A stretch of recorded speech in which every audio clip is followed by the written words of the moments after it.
What's going on, everybody? This is Brian Mazique. I'm a fight guy, Forbes contributor, and also write for Heavy.com, and we are talking about UFC on ESPN 11. Huge card. A lot of big names on this card. No title bouts, but a lot of big names. We have a very important heavyweight clash in the main event.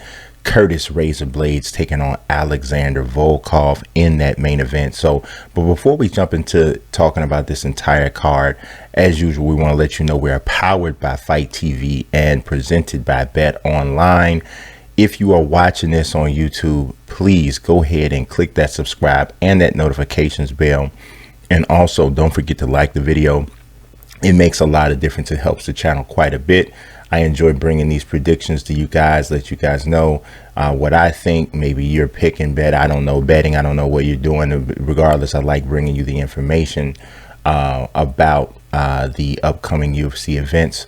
So it helps a lot if you just simply like the video.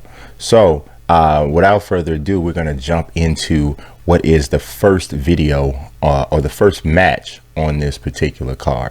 All right, in the first prelim bout, it's a lightweight clash between Austin Thud Hubbard, and he's taking on really highly touted prospect Max Roskopf.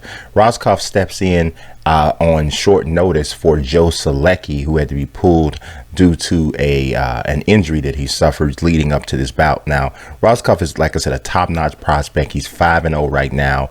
His competition hasn't really been stellar, though. He got a win in his last fight in Titan FC, which is obviously a higher ranking promotion on the lower levels. But most of his opponents have like 500 records or worse. That said, I'm not trying to discredit at all Matt Roskopf, because this guy has some of the most fantastic submissions that I've seen in a while. I mean, he is super creative, almost like Bryce Mitchell level creativity on the ground. So I'm going to tell you, if you haven't seen him or you're not familiar with him, I'm going to tell you, Google his submission victory over Jonathan Morris, and you tell me. Some people call it like a spinal lock, something they saw from Frank Mir. I don't know. Caposa, if you follow him on Twitter, he tweets and posts a lot of videos from a lot of different promotions. Look at the way Max Roskopf finishes Jonathan Morris, and you'll get an idea of what level of a grappler we're talking about. This dude has some serious game on the ground. He's also 6'1". As you can tell, we went with a little bit of a different look there on the right side of the screen. Tapology's breakout looks like they're more all-inclusive with the record, so I thought that made a little bit more sense. Let me know how you feel about it in the comment section for sure. But he's 6'1", tall for the weight class, of course, but very strong, just straight lean muscle. So I really like him and his future. He's taking on Austin Hubbard, and a lot of people know Austin Hubbard from having been the guy who suffered a really gruesome kind of a leg injury, but he rebounded really well from that. He fights without fear. I mean, he comes to bring it. You won't even know. I mean, I saw him. He was taking on Marco Madsen. Was, I think, like maybe like the first fight or so after the leg injury, and he came out immediately throwing leg kicks, just showing that he, just fights, like I said, without fear. He's a pretty well-rounded guy, not spectacular in any aspect of his game. So far, he's only 1-2 in the UFC. He has a win over Kyle Propolek, and that was back in September of 2019. And that's sandwiched in between two losses. They were respectable losses, though, against Davi Ramos in May of 2019. Then, of course, the aforementioned defeat to Marco Madsen in March, which is at UFC 248. In this matchup, one of the things that I did pay attention to was I saw how Hubbard seemed to struggle with Madsen and the takedowns. Madsen's a power wrestler, and he was able to get inside and kind of slam Hubbard around very early in the first round. Big, huge belly-to-back suplex. And Max Roskopf has a lot of that kind of wrestling in him.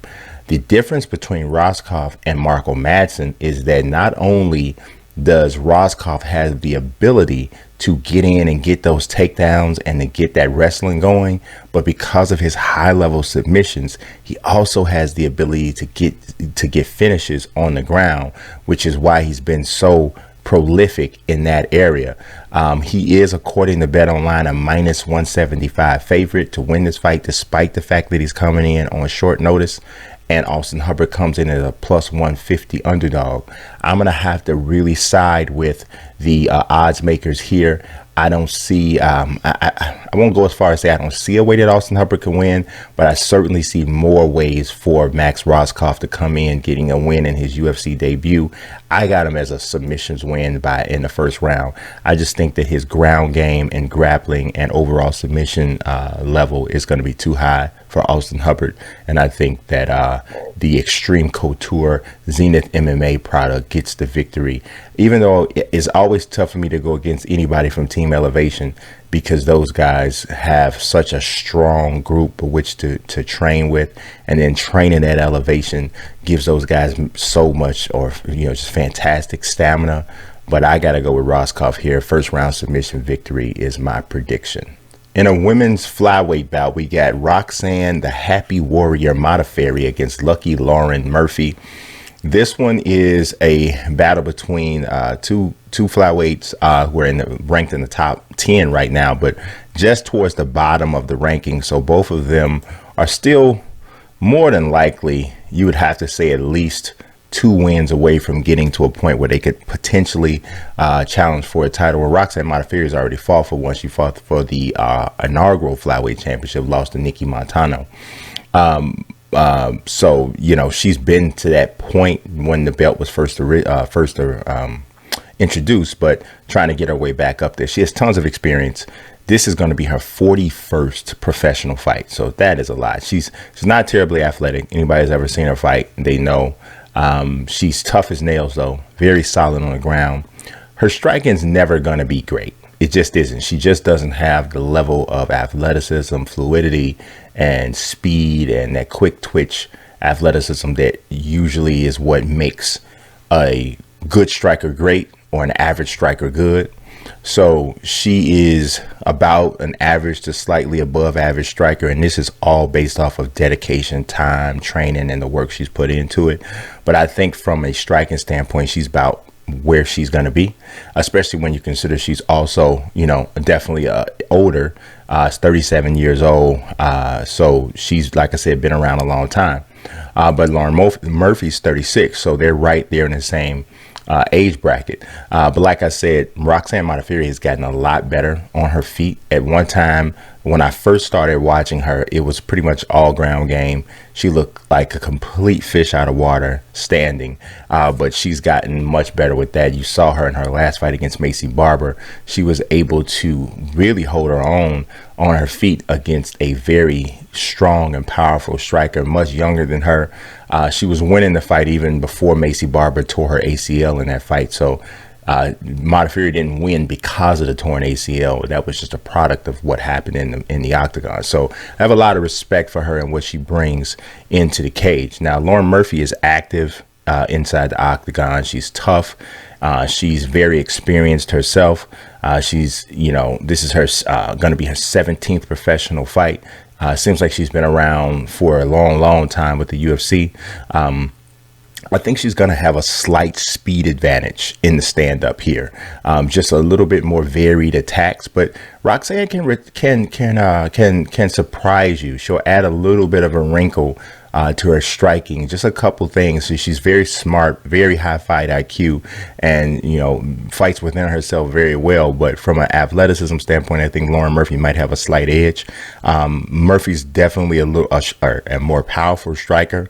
8 of her 12 wins have come by TKO, which is a really high percentage, especially in women's mixed martial arts. I mean, you don't see a lot of ladies with 75% stoppage rates in their victories, so that is pretty significant. I'm thinking in this fight she's gonna want to keep this fight standing. Modafferi's so good on the ground.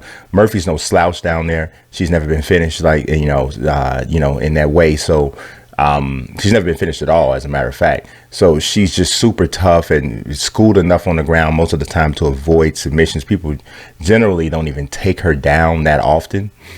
So I don't know that Modafferi gets her down and completely dominates down there. But I do think that Modafferi should still have some level of an advantage. One of the things I want to point out in this fight is watch out for cuts, especially with Lauren Murphy. She has a lot of scar tissue in the face. She swells pretty easily and pretty quickly. And that could have an impact in this fight, because what Modafferi does as a striker is she keeps everything right there in the center with quick, short shots. That jab, 1-2, 1-2, 1-2. She'll put together an occasional right cross that comes in with that. And if she can land effectively, especially with the jab against Lauren Murphy, there's a chance that she could open up some swelling or a cut that could ultimately end up being a factor in this fight. I think that it will, as a matter of fact. So I do consider this one of the toughest calls on the card. If you look at the odds, you'll see why I'm saying that. You got Roxanne Modafferi here with the latest odds, according to Bet Online, is a -115 favorite. But then you look at Lauren Murphy, she's at this should say -105, not +105. So these odds are really, really close. Super close. Now, Tapology has it a little bit wider in favor of Modafferi, but every sports book for the most part has it as a pretty close fight. So like I said, it's one of the toughest calls on the card for me, but I'm going to go with Roxanne Modafferi by unanimous decision. I think that she does enough in the stand-up and maybe gets a timely takedown that turns out to be the difference in a few of these rounds.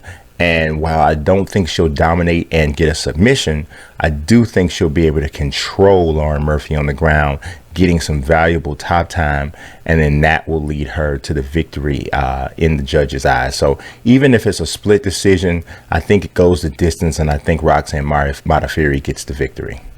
This lightweight bout between Frank the Crank Camacho, one of the best names in mixed martial arts, against Matt Steamroller Fievola, one of the worst names in mixed martial arts. 155-pound bout. According to Bet Online, Matt Fievola is the -120 favorite. Frank Camacho is a +100 underdog.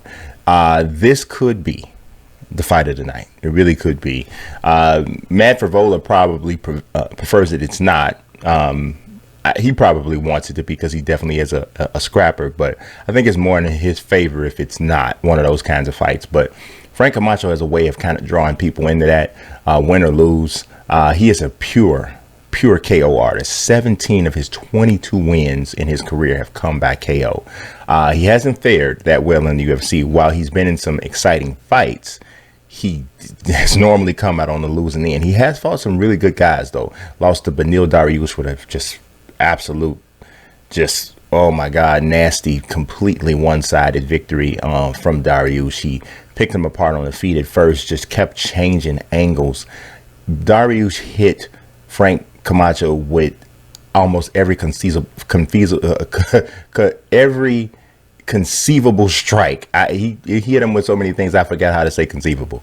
It was just from every kind of strike you can think of, and it probably took about 75 seconds to land all of those things before he ultimately ended up getting the rear naked choke submission. He just had him just completely out of sorts, just totally outclassed. Then he gets head kick knocked out, in a vicious manner by Jeff Neal. Also lost to Drew Dober and Li Jinglong. So he's taken some L's, but the guy can punch. And he actually has a good chin. The shot that he got knocked out by Jeff Neal would have knocked out a heavyweight maybe. So it wasn't as if he, showing like an Amir Khan like chin. He got hit.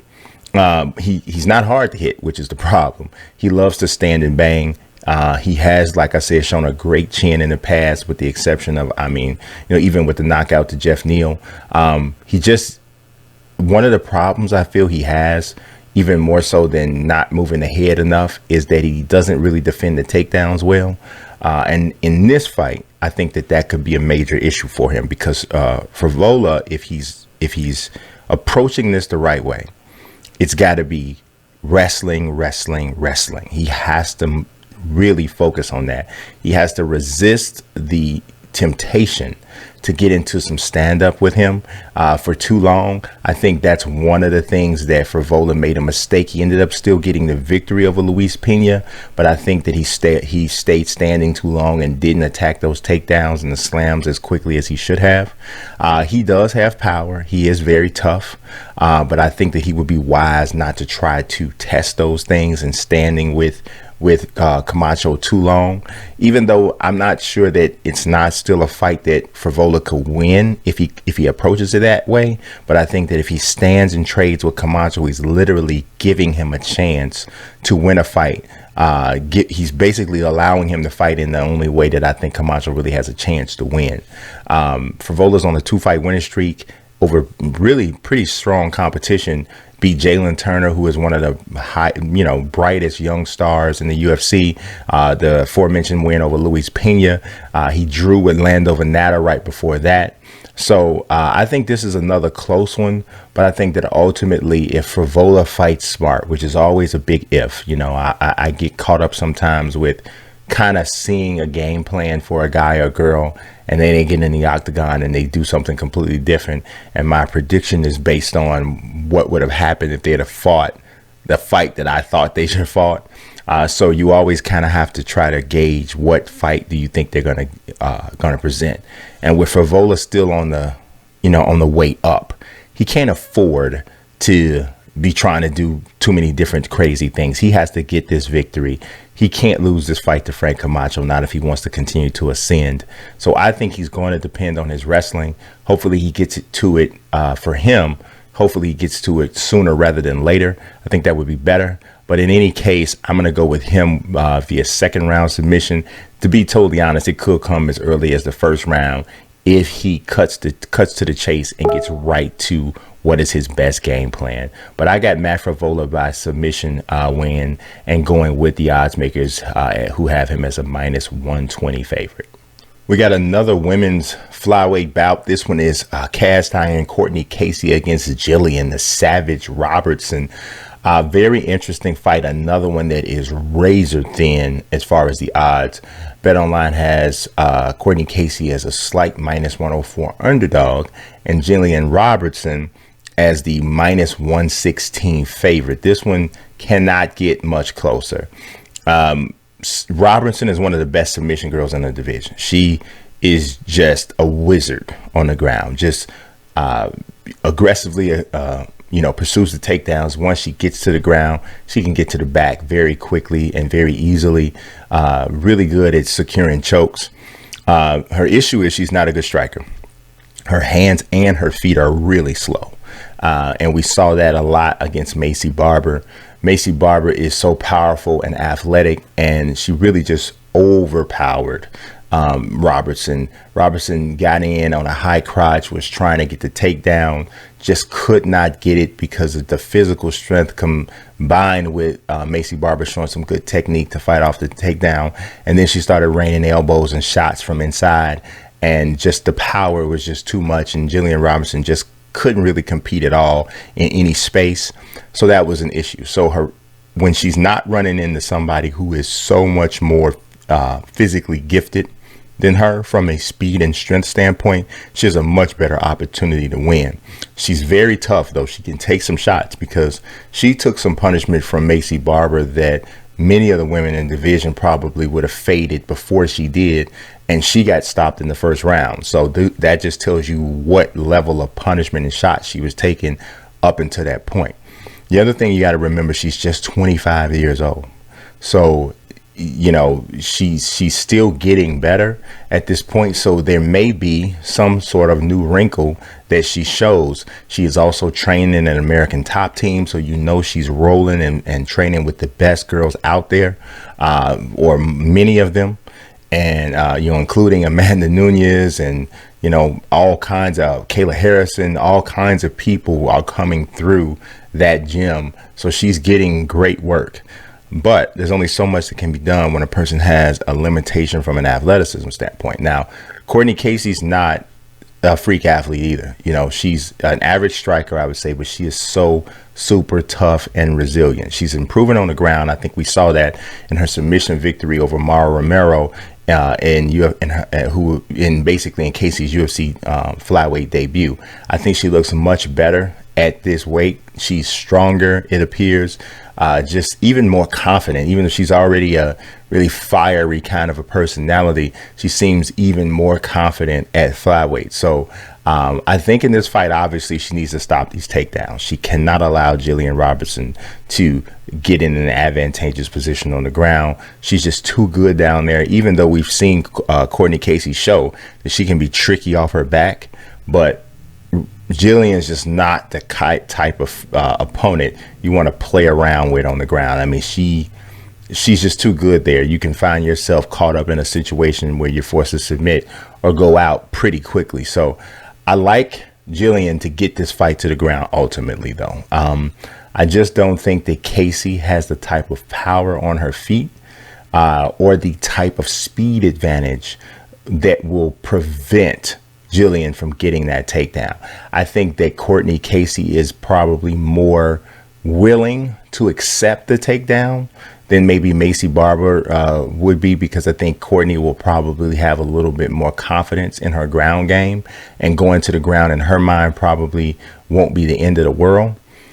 But I still think it's a bad look for her on the ground, because I don't think she'll be able to handle. I mean, I could be wrong. We'll see. Maybe Courtney Casey has advanced so much on the ground where she's able to more than hold her own down there. But based on what I'm seeing from Jillian Robertson, based on the fact that I know she's getting crazy good work and preparation, not to take anything away from the MMA lab, which is where Courtney Casey trains, it's different. And we're already talking about somebody with Jillian Robertson, to me, that is starting from a certain point where she's already in a great place. I think this is why she's already, why she is this slight favorite.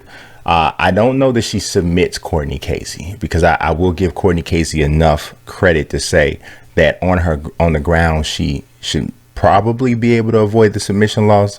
But I am going to give Jillian Robinson a nod and say that I think she wins this one by unanimous decision.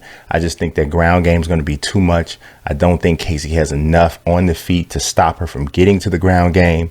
And ultimately, I think that's going to be the difference in this fight. As long as Jillian doesn't try to stand too long and pull like a Chase Hooper out there, I think she'll be all right. And I think she gets this unanimous decision victory over a really tough opponent.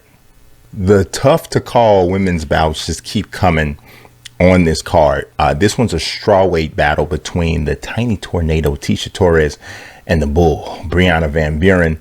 Brianna Van Buren is one of the more exciting young female fighters for sure in the strawweight division. She's only 26 years old. She's 4'11", actually the same height as my wife. And it's just funny. So every time I see her in there, I imagine my wife in there fighting, which would probably not go too well. But this is a fight that I think is an interesting one, because both of the women usually are like the shortest in their in the octagon. But in this fight, they're getting the rare opportunity to face someone who is right in the same height range. Tecia Torres is only 5'1", so we're looking at, from a size standpoint, something that's a very even matchup. So I think this is good matchmaking here. Torres has to have a win here. She's lost 4 fights in a row. Now, the competition that she's faced in these losses is exemplary. I mean, she has literally faced every single person just about who has been a UFC strawweight champion during this time, with the exception of Rose Namajunas and Carla Esparza. So she's lost to Joanna Jędrzejczyk, Jessica Andrade. I mean, it's just, and Weili Zhang. It's just been amazing, how she's had to face these different people. And then in her last fight, she loses to a really highly touted up-and-comer, Marina Rodriguez. So this competition has been really stiff for her. So if there's ever been a respectable 4-fight losing streak, this is it. But it's still, at the end of the day, a 4-fight losing streak, and she's got to get a win. She is a really good striker. Her issue is that she does not have power. She just doesn't have power. She lacks the ability to finish completely, and that is one of her issues, because she's so short. and usually giving up height to most of her opponents, she has to work so much harder to win the striking battles. And without the KO ability and without this fantastic ability to finish on the ground, you know, everything's coming down to a decision. She's at a reach and length disadvantage. So she's fighting like this uphill battle most fights. So she has literally just one finish in her entire career. So that is a really, I mean, I don't know, you might have to look to see if there's another professional mixed martial artist with 15 or more professional fights and have only finished one opponent. That is pretty like amazing just to think about, right?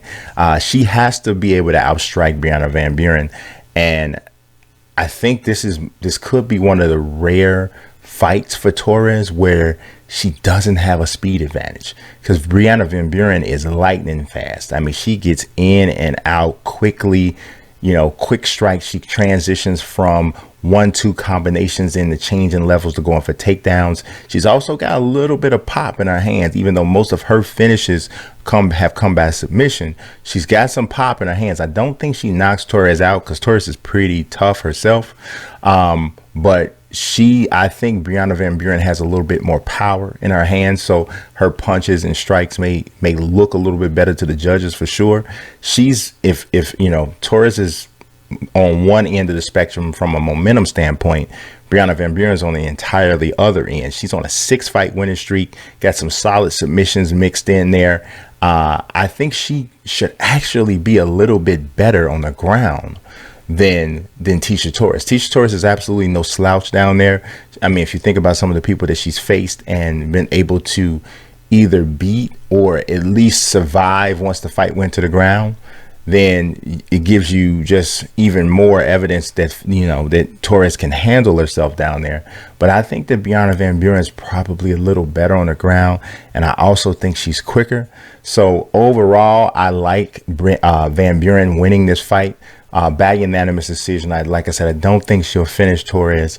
I don't think either of the women have that type of explosive power, but I do think that Van Buren will outpoint her pretty much on all three judges' cards. Just I think will be a clear victory. She comes in as the -200 favorite according to Bet Online, and Tecia Torres is a +170 underdog. So you hate to put a 5-fight losing streak on somebody, especially someone who is as talented as Tecia Torres.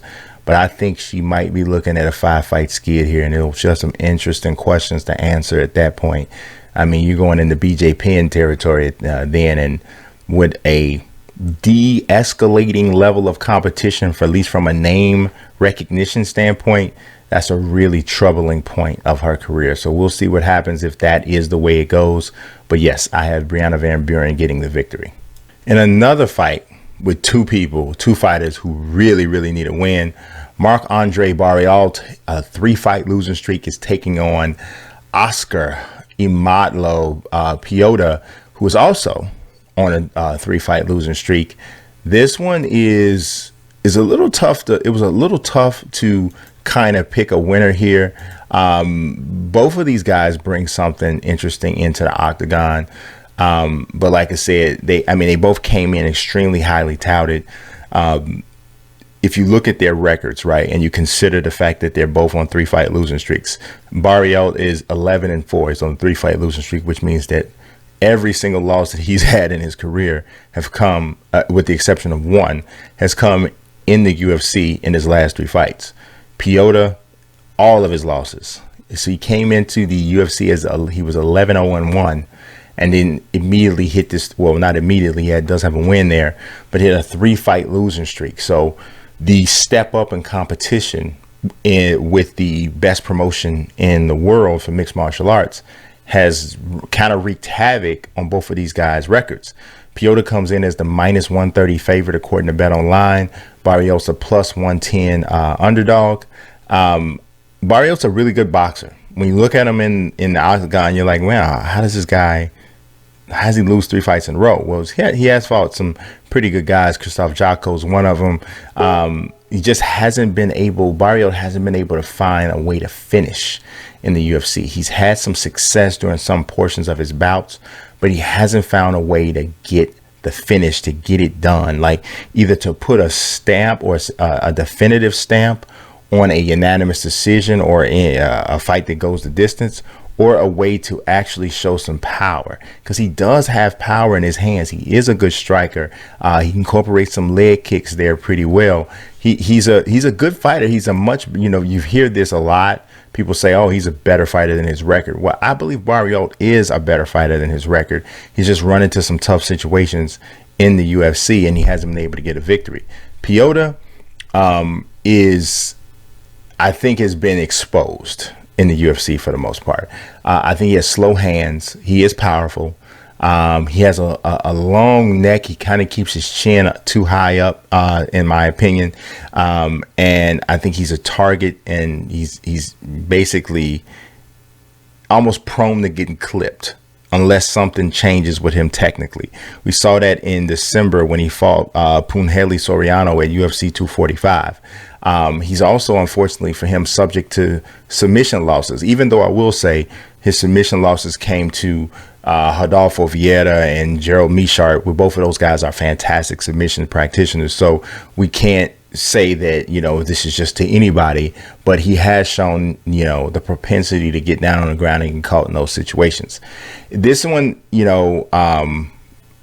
as I looked at both of these guys, obviously this fight could go either way, but I like Barriault in this fight. I think that stylistically, the way that Pineda handles his striking defense when in close quarters will leave him open to Barriault's hands. Barriault's hands are a little quicker, I think, than Pineda's. I think he's better technically in the stand-up. I also think that he has been working really diligently to get off this schneid, as the same as with Pineda. But I just think Barriault brings a little bit more into this particular fight from an overall standpoint. I think defense is a really big thing here, especially striking defense. And I think Barriault gets this victory. I think he gets it by a KO too. And I think it's going to be a definitive kind of a stoppage. One of the more memorable stoppages on this card. I don't know. I just got a feeling that he stops Pineda in that way. We'll see what happens, but I'm going with the underdog here, plus 110 underdog Barriault. I just haven't believed in Pineda as of yet. So we'll see. Maybe he'll prove me wrong. Both of these guys are almost exactly the same age. I mean, literally like 4 days apart. So 30 years old. So we'll see what happens. But I'm taking Barriault with the KO victory.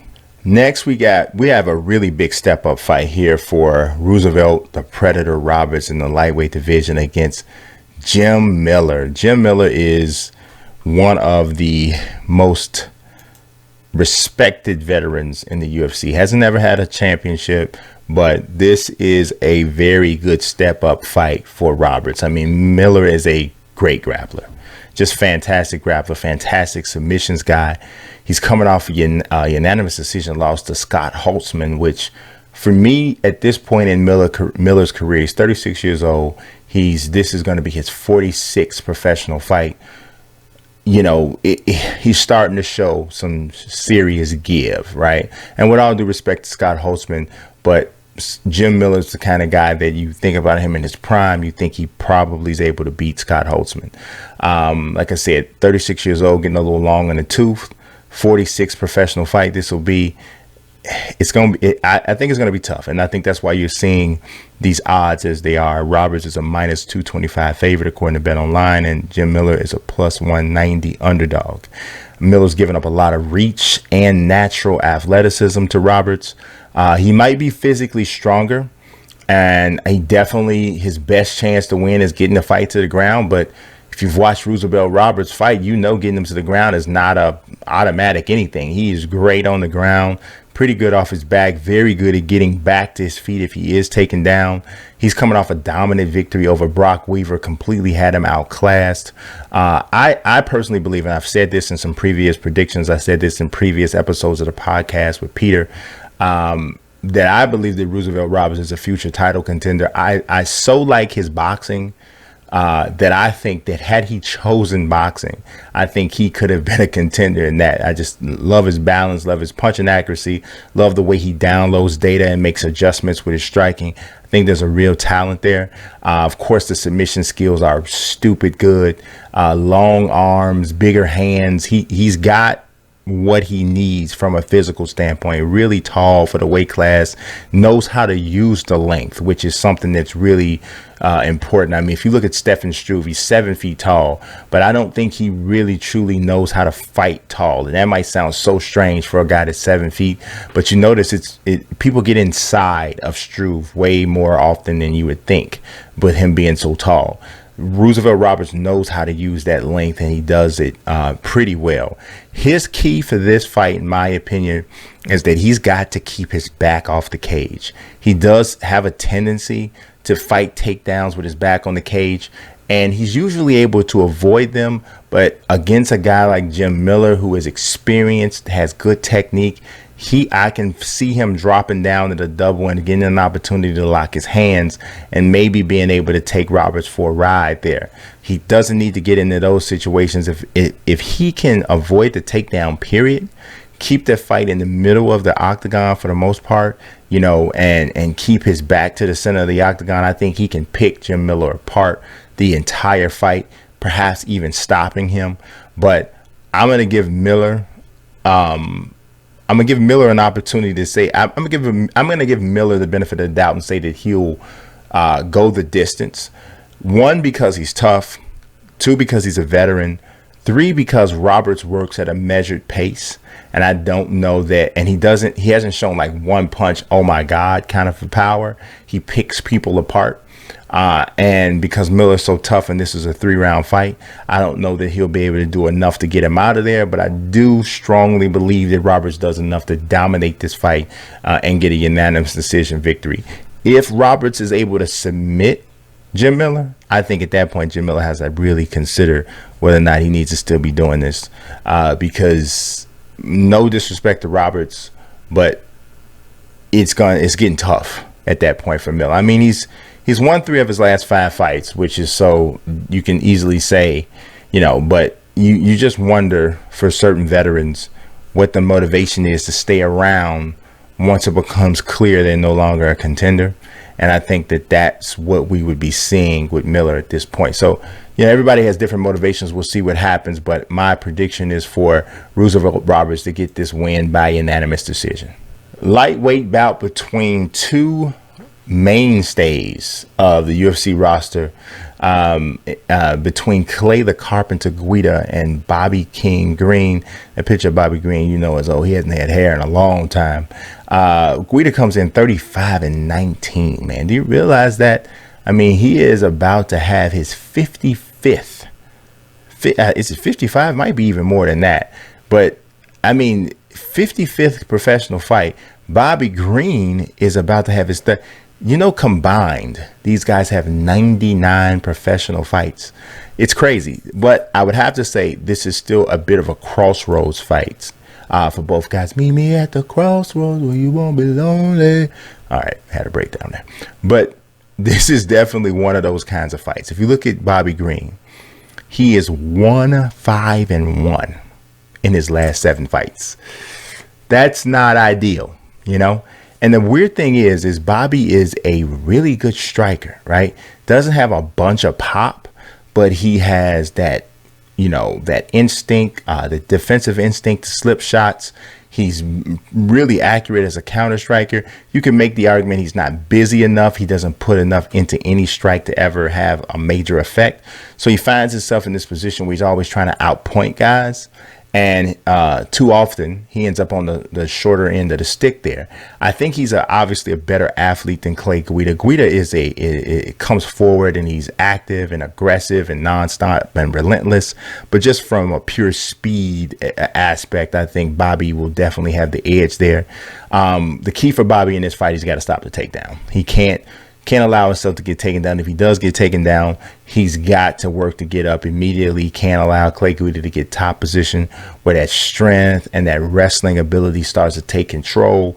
And then Bobby finds himself in a little bit of a problem where he is trying to get it work off his back, being inactive, and he's going to lose that round, and then maybe have a quiet round or two for the rest of the fight. And then now he finds himself in a bad situation. So that's going to be the thing. And cardio has to be on point, because Clay Guida is always ready to go 15, 25 minutes. You very rarely see him get tired. Guida is he's going to get picked apart on the feet. That's just going to happen. He does have the head movement, but he just doesn't bring enough outside of the big home run right hand to do much on the feet. And Bobby should see that coming. Also, you got to consider that Clay Guida is 38 years old. We might be seeing some major signs of decline. And I think that's why Bobby is a minus 232 favorite according to Bet Online. And Guida's the plus 197 underdog. Stylistically, you'd say that Bobby's probably the better in a better position here. And then also from an age standpoint, he's 5 years younger. You got to say, though, Clay Guida has subbed some elite ground guys recently. The aforementioned Jim Miller. He was subbed by, I should say, Jim Miller and Charles Oliveira. So these are two high-level submissions guys. And Guida only has one win since 2017, and that victory came over a washed up BJ Penn. So you don't want to see Guida go down that same path looking like BJ Penn, and you could see that. I mean, from what we've seen of him most recently, he doesn't look like BJ Penn. BJ Penn has like no business fighting. It's just bad, right? But you don't want to see Guida go down that path. I think that ultimately Bobby Green is just too slippery on the defensive side. I think this is one of those fights.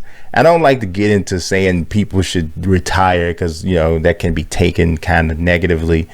But the loser of this fight, you got to just look around and say, like, okay, well, what's going on?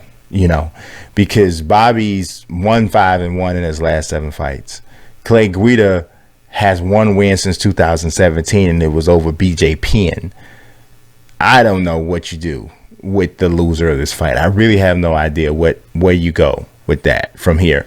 But I got Bobby Green getting the victory by unanimous decision.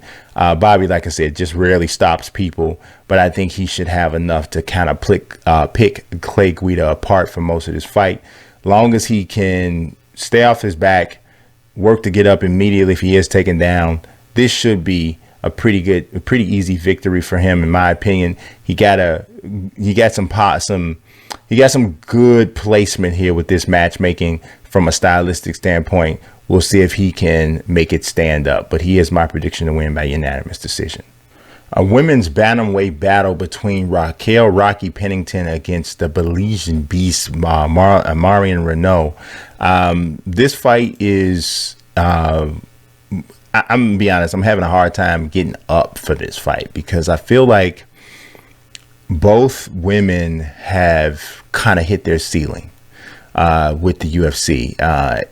We've seen Rocky Pennington work hard and get herself up to a title shot, and we've seen just that. I don't know, maybe once, if Amanda Nunes' retirement is real, she hasn't officially retired, she's talked retirement. If she does walk away, perhaps that opens up everything for the bantamweight division. But right now, it's gotta really suck to be a bantamweight in the women's division right now in the UFC, because 9 times out of 10 you've had your opportunity and you got blown out of the water already. So I don't know, maybe I'm just looking at it that way, and it's just like, wow, I don't know. But Raquel Pennington's been around for a long time, even though she's still only 31 years old. She has slower hands. She does have improved striking just from working at it, but her hands are kind of slow. She is a really strong grappler, just powerful overall. She needs to get this fight to the ground against Marion Reneau. I think that's where she'll have her most success. Coming off a loss to Holly Holm in her last fight, she really needs to get this victory, because if she doesn't, she's going to slip out of the top portions of the rankings. More than likely going to fall out, maybe, quite possibly out of the top 10 if she loses. She does come in as a slight favorite, minus 157, according to Bet Online. And, against an opponent like Marion Reneau. With Reneau, I always wished that she had gotten to the UFC a little bit earlier, right? When she got to the UFC, she was already in her mid to late 30s. And you wonder what would have happened with mid-20s, late-20s era, Maia and Reneau, and had an opportunity to kind of grow through her athletic prime, grow her skills through her athletic prime. That wasn't the case. By the time this fight rolls around, she's going to be 43 years old. Now, all of that said, she stays in fantastic shape. She's always in really good shape. She's a really good striker and athletic, and that's why I always say, man, I wonder what would have happened had she gotten there earlier. But that isn't the case. She's a slightly above average grappler, fairly decent working off her back, and she's really good if she gets to top position because she can rain down some elbows, and she works pretty well from there. She is on a 2-fight losing streak, and for her, she's kind of grasping for air to kind of stop this free fall. She doesn't. 3-fight losing streaks are horrible, just regardless, but they're even worse for a 43-year-old mixed martial artist who's got to know that you're at a point where you know this is almost a wrap on what you're doing. She cannot afford to lose this fight. She really can't. She's got to keep her back off the ground. She's got to fight with some sense of urgency. She's got to fight out of clinches when, you know, if Raquel Pennington closes distance, gets underhooks, gets a body lock on her, anything to that nature, she's got to break out of that quickly. Dirty boxing, elbows from the inside, knees, anything she can do to create that separation. Because I believe even at 43, she's going to be a better athlete, a more a slicker, faster fighter. But she's got to stay away from the grappling, because from a grappling standpoint, I think Raquel will have an advantage just overall. Raquel is the favorite here, -157 according to Bet Online.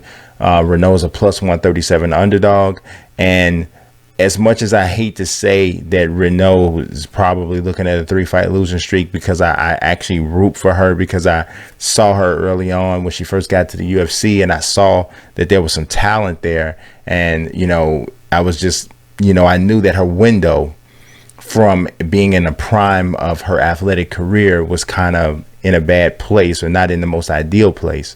So I always wished and hoped that she might be able to get to a certain point. But I think she's going to lose this fight. I think she's going to lose it on the strength of Raquel Pennington's takedowns, top position. I think Raquel will be able to do just enough in the stand-up. And Reneau hasn't really shown the ability to be so explosive as a striker, especially against somebody like Pennington. Pennington took an absolute beating from Amanda Nunes for like 5 rounds, face split open, just beaten. I mean, and the shots she took, I mean, these are shots that Amanda Nunes is knocking people out with. And she took those shots and made it, you know, deep into that fight like that. So I don't think Reneau is going to stop her. And if she doesn't have the power to really, you know, just stop that forward progression and that you know, attempts to take the fight to the ground, I just don't think she'll be able to hold Rocky off for the entire three rounds of this fight. And I think Pennington gets the victory by decision on the strength of some takedowns and top position. So could be a tough loss for Reneau. We'll see how it ultimately ends up. But I got Pennington and going with the odds makers on this one. All right, welterweight division, intriguing fight. The Cyborg, Lyman Good, former Bellator champion, taking on Belal. Remember the name, Muhammad. Belal Muhammad's a -120 favorite in this one. I thought that was a kind of surprising. A lot of respect being given to my Chi-Town brother, Belal Muhammad, coming in at that 120 favorite. And Lyman Good, former champion in another promotion, +100 underdog in this fight.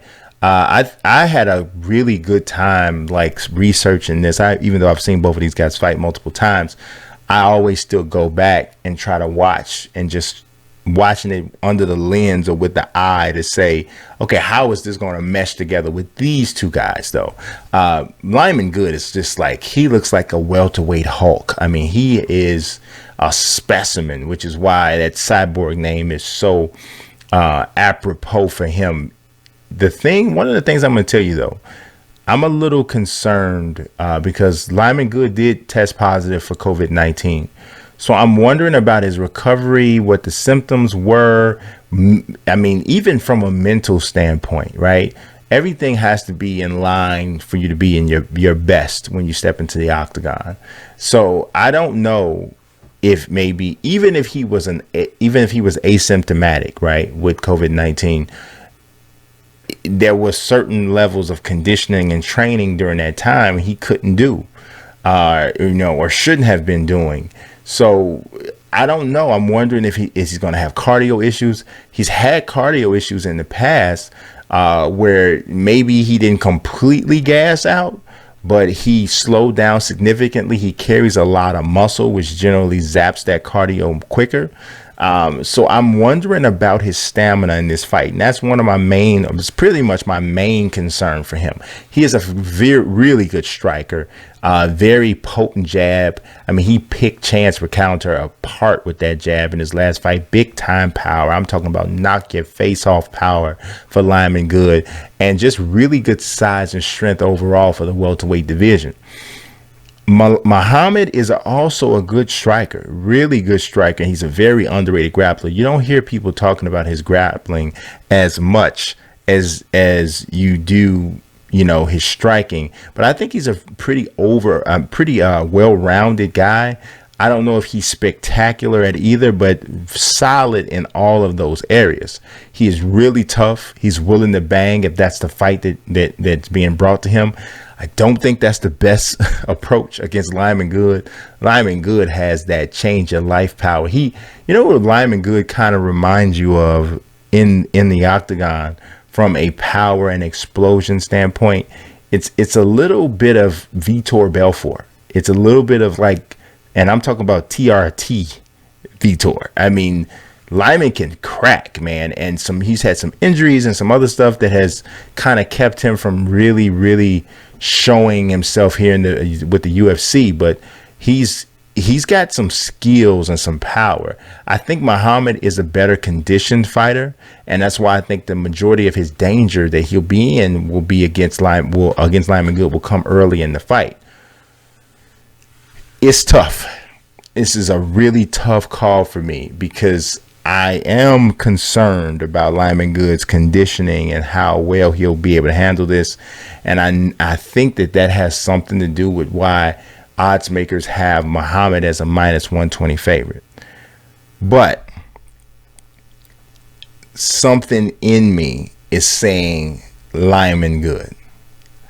And I don't know. I'm not sure, but something in me is saying Lyman Good. That power, that reach. I think even if he gasses, I don't know that he gasses to the point where he can't hold on. I 100% expect him to win the earlier rounds. I do. I don't know. Maybe Bilal will surprise me. Maybe he'll come out with something, that just kind of changes what I think. But I think that Lyman comes out controlling it with that jab, straight right hands, a couple body kicks, maybe a head kick in there. And I think he wins the first round. I think he even probably takes the second. We'll see how he does in the latter part of the second round and the third, if he hasn't gotten a stoppage by that point. But I'm going to go with Lyman Good to get this victory by a late second round TKO or unanimous decision. I just like Good to get this win. I think that you gotta, I don't know. I have tons of respect for Belal Muhammad. I really do. I think he's a really good fighter. But I just think Lyman Good from a physical standpoint and a striking standpoint is really ready to show some stuff. I think the COVID-19 diagnosis and the overall situation has really impacted, obviously, him negative along with a few other people. But I think he puts it together against Belal Muhammad and gets that victory. So he is my pick there. This is my second underdog pick, I believe, for this particular card. But I'm going with Lyman Good. Co-main event of this card, Josh Emmett against the Hurricane Shane Burgos. Featherweight bout. This one has potential fight of the night on it too. So I don't know. I'm thinking Camacho, Fievola, or Emmett Burgos is probably has a good chance to be the fight of the night. I just think it could be a great fight. It looks great on paper, right? You only have 3 losses between the guys. These guys are combined, which is 28-3. Both of them have some highlight reel knockouts on their record. But for Josh Emmett, 35 years old, this is his time. The time has to be right now for him. He's on a 2-fight win streak. with wins over Mirsad Bektic and Michael Johnson. The win over Michael Johnson was tough because he was getting beat. He was getting dominated in vintage Michael Johnson form. He made some mistake, gets caught, and gets beat. So, but Josh Emmett has that kind of power. He has that kind of stopping power. He stopped Mirsad Bektic. And what was really impressive is the way that he rebounded from that devastating KO loss to Jeremy Stephens. I mean, that was brutal. You know, that's the kind of thing that makes you reconsider what you do for a living, kind of a loss. But he rebounded well to get 2 stops. And, you know, he was getting beat by Michael Johnson, and to fight back from that, was able to get that knockout, which I think that kind of really reinvigorated him, set him up to knock out Mirsad Bektic as well. So just, you know, showing some resiliency. Athleticism has never been the problem for Josh Emmett. You just look at him, and man, he looks like a running back or somebody's free safety or something. He is, you know, he's definitely an athlete. Even at 35, he's always in great shape. So his thing is that he does have a little bit of a problem with guys with quick hands. I think that's why Michael Johnson was giving him problems early. Jeremy Stephens' hands are quicker than people give him credit for. And I think that that's part of what can be a problem for him. Shane Burgos has a little bit of that, but I don't know if it's exactly the same, and I'm going to talk a little bit about that. You know, notice I'm not talking a lot about grappling. I don't expect that to be a part of this. I expect these guys to fight on a standing up.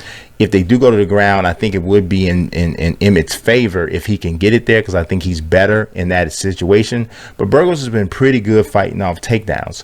He is a gifted striker. He's on a 3-fight win streak himself with a win over Amir Khani, Cub Swanson. He also beat Kurt Holobaugh. One thing that I have an issue with Burgos is that he can be too brave right in the pocket.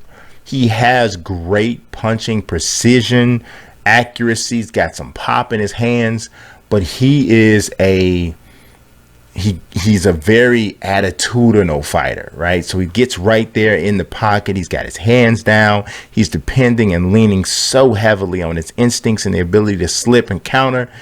And sometimes he can get himself in some trouble. He can take some shots that happened to him against Calvin Kattar, and that's how he ended up getting stopped and losing that fight.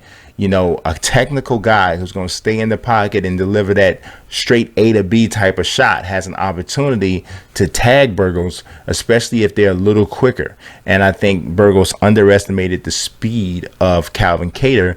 He better not do that against Josh Emmett, because Josh Emmett can really, really crack.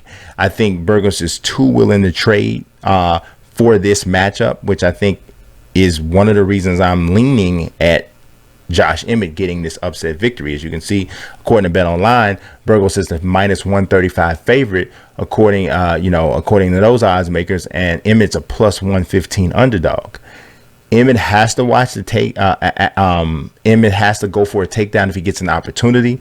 I think that he could have a huge advantage there. But even if this fight stays on the feet, I just like Emmett having an opportunity to catch Burgos, especially if Burgos fights the same way he traditionally does, staying in that pocket, willing to, you think about it, he's got a co-main event spot for this fight. He really gets into the moment.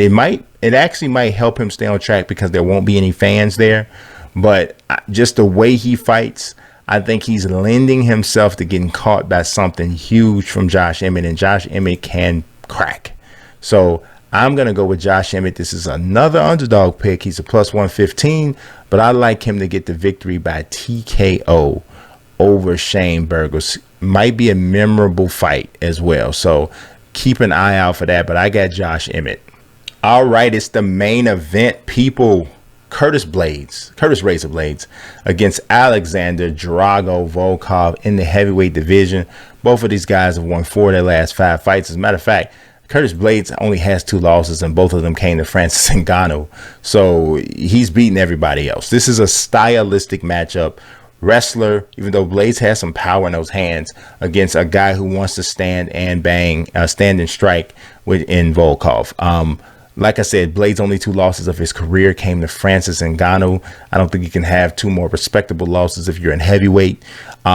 he needs to keep this fight on the ground or get to the ground. Now, I'm not saying that he's completely inept on his feet. He has some big power in his hands. We saw that against Junior Dos Santos. So for Blaydes to beat Junior Dos Santos standing was something that I bet you a lot of people didn't expect him to be able to do. So that is something. The difference, though, is that Alexander Volkov is 6'7". Junior Dos Santos is not.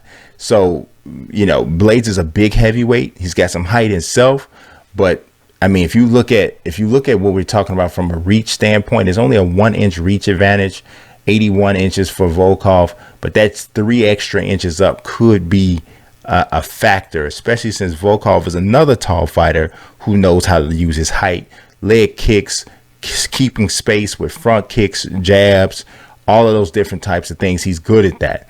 And Blaydes is giving up some length. The equalizer for that, though, is the speed and explosion. And I definitely think that Blaydes has the advantage there.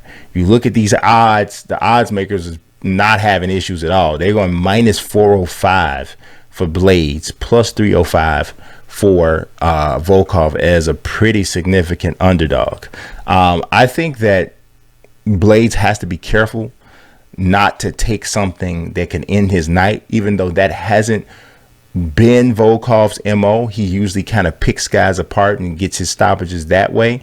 He hasn't really had a ton of the big, huge, oh my God, one-punch shots. But when we're talking about guys this big, 6'7", 250 pounds, 6'4", 245, 50 pounds, if they catch you right with one shot, it could be the end of the night. So Blaydes has to watch for that. You just look at Volkov, man, and just he's so inspirational. No, I'm joking. You look at Volkov, and he would be undefeated in the UFC if it wasn't for that ridiculous loss in October of 2018 against Derrick Lewis, dominating the entire fight, beating Derrick Lewis in every way, shape, or form. Gets a little tired at the end, takes a big shot, gets knocked out. That's his only blemish in the UFC, and that's pretty significant because he's been fighting some good guys. Against Blaydes, he's got to fight that takedown. He gets taken down, he's going to be in trouble. Blaydes is a monster. Once he gets inside, he gets a body lock. I'm telling you, if Blaydes gets a body lock or if Blaydes gets a high crotch, you're probably going flying. I mean, if we all saw how many times he tossed Mark Hunt around like he was a bag of groceries. So the guy is freakishly strong, and he's got fantastic technique, training at elevation. Yeah, I think I put it like this. I think these odds are a little bit disrespectful to Volkov. I do. He's a former Bellator heavyweight champion, has proven himself time and time again in the UFC to be an elite heavyweight. And I understand Blaydes is right there, the number 3 rated heavyweight in the world. Only losses he has is against Ngannou. But I think plus 305, minus 405 is a little crazy. That said, I still think that Blaydes is going to get this victory. I think he gets this victory either by a second or third round TKO, or he goes ahead and gets this by going the distance, with takedowns, top control. But both of these guys' Blaydes' hands are so heavy. I don't know that he can continue to land on Volkov or anybody and not get the victory by stoppage. But so I definitely think I'm leaning more towards a stoppage victory in the third round or so for Blaydes. If not before that, but third round, I would say. But I do think there's a scenario where you can see this one going the distance because Volkov is a tough guy. And I do think that Volkov has an advantage standing. And if Blaydes gets his way, he takes him to the ground. And sometimes it's a little bit harder to finish a guy down there, especially if both guys get tired. So we'll see. But nonetheless, I'm going with the odds makers here. I got Blaydes getting this victory. So that's what we got for you today. As usual, we appreciate you watching. If you have not clicked that like button yet, please do. If you haven't clicked that subscribe button, make sure you do that too, as long as in addition to the bell for the notifications. As usual, we appreciate you watching. As I said, God bless you and peace.